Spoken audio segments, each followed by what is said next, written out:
Para pendengar yang kami hormati, selamat berjumpa kembali dengan RBM Reform Broadcasting Ministry dari Sekolah Tinggi Teologi Reform Indonesia yang ada di Kemang Utara, Jakarta. Jadi kami bersyukur karena kami mempunyai berbagai program studi dan kami menyediakan untuk siapa saja yang memang betul-betul ingin belajar melayani dan mengasihi Tuhan. Ada program untuk counselor, program untuk menjadi hamba Tuhan, program STH, MTH, dan sebagainya. Nah, jikalau Anda itu terbeban, mari join dengan kami. Ada ujian masa pada bulan Januari nanti. Hubungin kami dengan nomor telepon 799-0357. 799-0357. Dan sekarang kita akan melanjutkan pembicaraan kita yang temanya adalah time and work, waktu dan kerja. Jadi apa sebetulnya pikiran daripada Alkitab dan firman Tuhan mengenai hal ini? Dan kita sudah membicarakan beberapa aspek dan kali ini kita tiba kepada satu bagian dari Alkitab yang mengherankan sekali, yaitu tulisan Paulus di dalam Efesus pasal yang kelima. Di mana dia mengatakan dengan kalimat itu, hendaklah kita itu tahu kehendak Tuhan. Lalu dia mengatakan pergunakanlah waktu. Lalu dia mengatakan karena waktu itu jahat, time is evil. Nah, ini merupakan sesuatu yang bagi kita itu perlu waspada. Berarti kalau kita perhatikan seperti ini, rupanya waktu itu ada dua macam. Yang pertama yang namanya kairos, itu waktunya Tuhan. Kairos itu waktunya Tuhan. Tapi yang kedua kronos, itu waktu yang ada, yang kita hidupi sebagai waktunya daripada ciptaan ini. Manusia, dunia, kehidupan kita ini, itu ada dalam ikatan kronos ini. Ada detik, ada menit, ada jam yang sudah terikat dengan dosa. Semua waktu ini adalah waktu terikat, waktu hidup daripada alam ciptaan yang sudah jatuh dalam dosa. Yang sebut, makanya Paulus menyebutnya, time is evil. Jadi waktu yang ada di dalam ikatan berdosa ini memang menyediakan hal yang jahat. Itu sudah ada. Kita perlu waspada. Tidak bisa kita melepaskan diri daripada time yang evil ini. Kita harus tahu kehendak Tuhan. Kita harus betul-betul melatih diri seperti Paulus melatih tubuhnya siang dan malam. Oleh karena melayani Tuhan pun itu ada unsur evil yang bisa hadir. Sehingga Paulus itu mengatakan, jangan sampai aku melayani, memberitakan Injil, tahu-tahu pelayanan pemberitaan Injil membuat aku sendiri terbuang. Nah, itu ada dalam 1 Korintus 9. Oleh karena bisa juga hal yang baik pun, oleh karena ada di dalam hadir dan waktu yang jahat ini, mempunyai unsur nilai yang jahat. Sebagai hamba Tuhan, kita bisa berkhotbah. Saya bisa berkhotbah, memberitakan firman Tuhan. Tapi pada saat melakukan hal yang baik, oleh karena time is evil, hal yang evil bisa hadir. Misalnya ingin dipuji, sombong, pakai waktu khotbah itu untuk menghina orang dan sebagainya. Waduh, jadi bagaimana Paulus mengatakan? Sehingga jangan lupa dia mengatakan, hendaklah kamu kenal kehendak Tuhan. Kamu harus kenal kehendak Tuhan. Itu berarti kita tahu pikiran Tuhan dan kita menyesuaikan diri dengannya. Jadi mari kita bicarakan bersama-sama. Ya Pak, sebetulnya itu juga menarik begitu ya. Karena sebetulnya setiap kali kita diingatkan untuk mengenal kehendak Tuhan, kendalanya itu selalu apa sih yang menjadi kehendak Tuhan? Itu kan yang selalu kita tanyakan terus seolah-olah bahwa kita itu tuh setiap hari bangun pagi, lalu kemudian sampai tidur lagi, kita sebetulnya tidak tahu apa yang Tuhan mau, apa yang Tuhan rencanakan. Yang kita tahu itu cuman masalah, kesulitan, itu saja yang ada di depan kita. Nah, bagaimana itu Pak dengan orang-orang yang seperti ini begitu? Ya memang itu orang, kita semua bisa terjebak dengan waktu yang isinya dosa ini. Termasuk kemalasan, ketidakpedulian, tanpa rencana, ketidakpekaan, sombong. Makanya Billy Graham pernah menuliskan dengan buku The Seven Deadly Sin. Itu sebetulnya dosa-dosa yang kadang-kadang kita abaikan, kita anggap oke aja. Tamak, gitu ya, gampang marah, mengumbar nafsu, serakah. Kalau makan itu maunya sendiri, jadi menjadi seorang yang rakus. Waduh, ini kadang-kadang kita itu abaikan. Oleh karena kita melihat kanan kiri kita, itu semuanya sama. Mirip saja semua orang.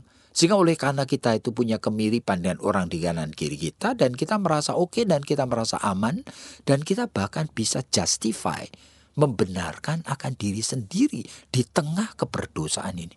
Luar biasa sekali manusia.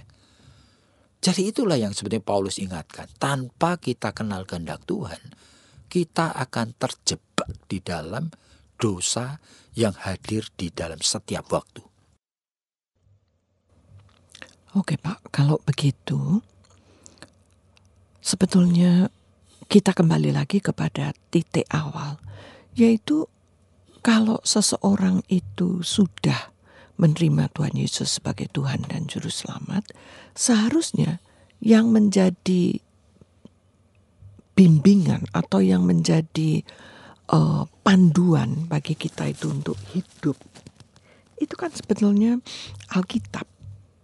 Jadi itu yang pertama kali yang kita itu harus baca, yang kita itu harus pahami, untuk kita itu mengerti lebih lanjut akan kehendak Tuhan.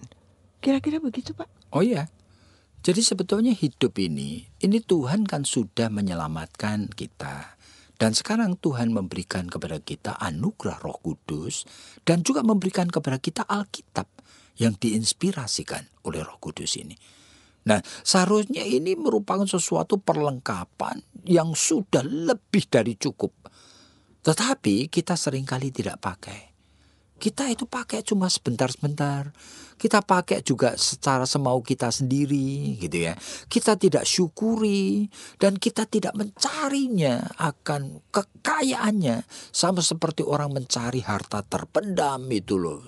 Kita tidak melihat itu nilainya yang luar biasa, sehingga kita tidak hati-hati. Padahal seperti Paulus katakan dalam 1 Korintus itu, dia itu memelihara anugerah ini, itu seperti anugerah ini Tuhan yang luar biasa berharga. Itu aku tampung cuma di dalam bejana tanah liat ini. Tuhan, aku ini sangat rapuh sekali. Nah, itu kesadaran yang sebetulnya membuat dia waspada, ya kan? Seharusnya dia handle with care gitu. Oleh karena kerapukan ini, kalau sampai jatuh, pecah, berantakan ini, gitu. Nah, inilah yang sebetulnya kita waspadai. Iya Pak. Berarti kalau betul setiap orang atau setiap anak Tuhan itu memahami akan kebenaran Alkitab, sebetulnya paling sedikit atau ya mungkin 30 sampai dengan 50% daripada hidup kita itu seharusnya dalam tanda kutip sudah harus sesuai dengan kehendak Tuhan. Begitu Pak kira-kira? Seharusnya kita itu menyesuaikan. Oleh karena apa? Oleh karena jalannya sudah diberi. Aturan mainnya diberi. Kemauan Tuhan sudah dihadirkan di dalam pekerjaan Roh Kudus yang ditanamkan sebagian besar di dalam hati nurani kita. Dan nanti pada saat kita mendengar firman Tuhan, kita belajar Alkitab, Roh Kudus menanamkan itu menjadi bagian dari neuron-neuron, pola-pola yang menyimpan memori, itu ada di dalam otak kita.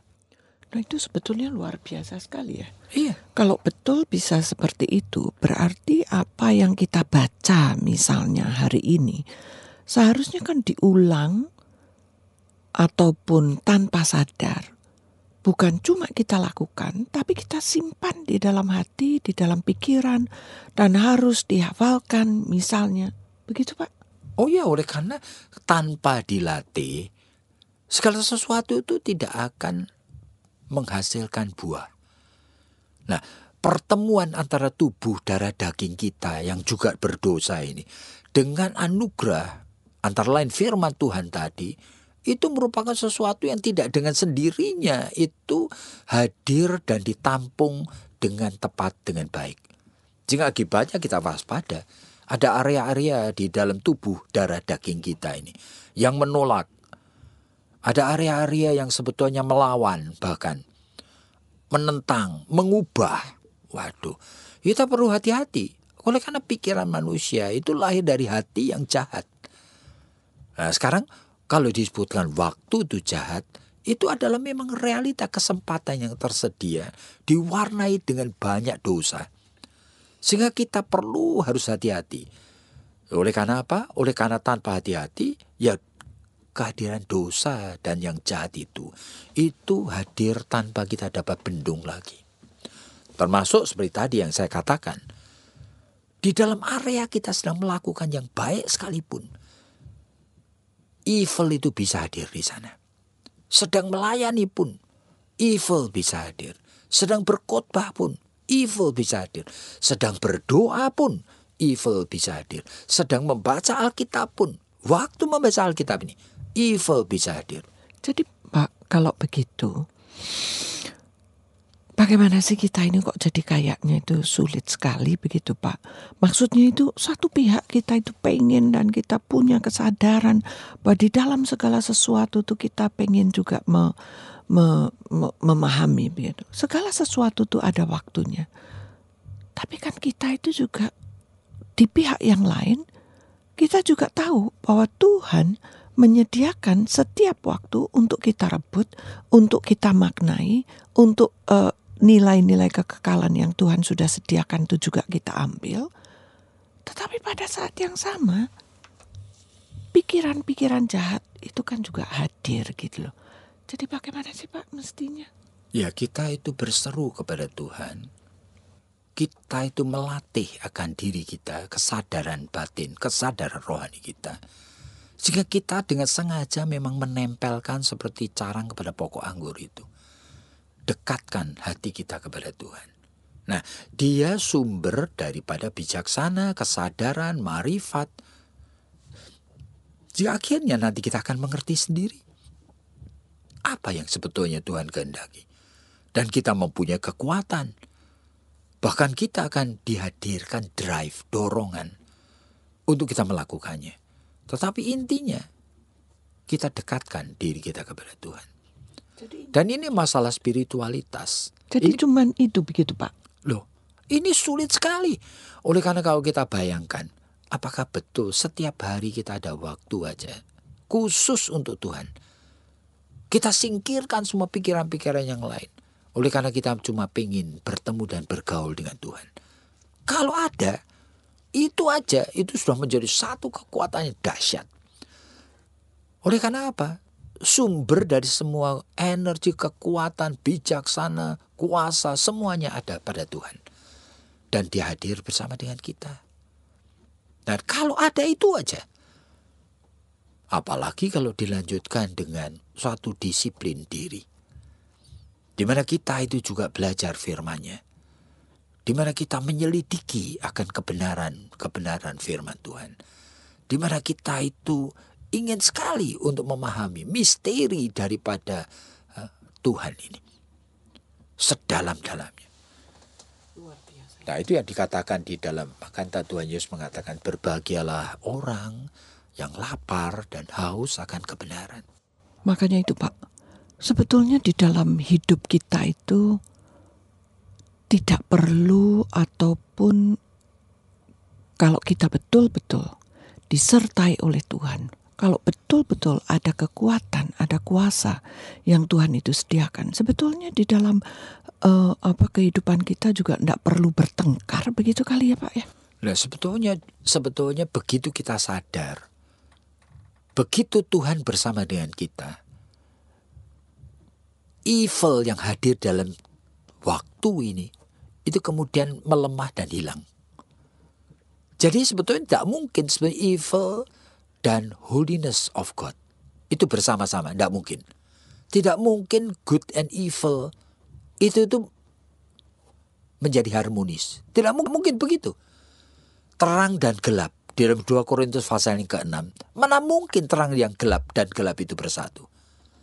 Jadi kalau ada kehadiran Tuhan, maka evil yang hadir dalam time ini akan pergi.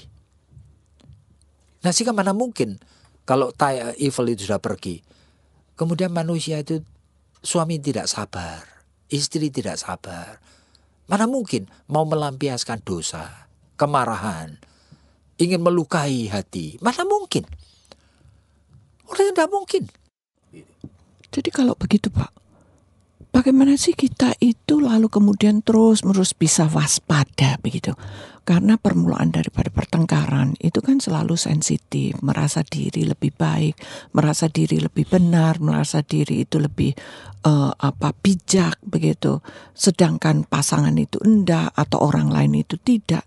Nah, justru dengan kacamata yang keliru, pandangan yang keliru inilah itu kan permulaan daripada ketidaksukaan kita kepada orang. Nah, kalau tadi Bapak mengatakan bahwa terang dan gelap tidak bisa bersatu, kapan kita itu lalu mengatakan, aduh stop, jangan diterusin, itu pikiran jelek loh, pikiran jahat loh, jangan diteruskan. Bagaimana? Kapan kita itu punya Yaitu pada kepekaan saat seperti itu? kita mengalami kehadiran Tuhan. Nah, seharusnya itu yang kita cari. Seharusnya itu yang kita dambakan. Seharusnya itulah yang kita inginkan. Nah, sehingga di sana dimulai oleh dalam Efesus pasal 5, hendaklah kita tahu kehendak Tuhan. Lalu pergunakanlah waktu sebaik mungkin. Nah, inilah. Oleh karena waktu ini jahat loh. Jadi kamu rebutlah waktunya Tuhan. Jadi jangan biarkan waktu itu isinya kejahatan. Seperti tadi, kejahatan tidak selalu kejahatan di luar sono.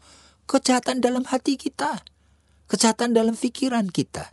Jangan hadir pada saat kita itu memberi isi dalam untuk waktu ini. Jadi para pendengar yang kami hormati, setelah kita mendengar seperti ini, kita melihat betapa waktu itu merupakan satu pihak anugerah Tuhan. Untuk apa? Tuhan tidak pernah menjadi pecundang. Waktu yang sudah diwarnai, dilumuri, yang isinya jahat ini, Tuhan akan memberikan waktu ini, yang gelap ini, itu cahaya terang dari kasih karunia Tuhan hadir di sana. Sehingga kita bisa memberikan waktu yang jahat ini menjadi waktu yang memuliakan Tuhan. Mengubahnya oleh karena apa yang Allah di dalam Kristus lakukan sudah digenapi. Sudah selesai, sudah sempurna. Tidak ada yang bisa menandingi kuasa kebangkitan dari Kristus Yesus. Oleh karena itu adalah karya Allah sendiri yang sudah mengalahkan akan dosa dan maut. Jadi para pendengar yang kami hormati, jikalau ada pertanyaan-pertanyaan silahkan hubungin kami dengan nomor telepon untuk di Jakarta 021 794 3829 794 3829. Kiranya Tuhan memberkati Anda.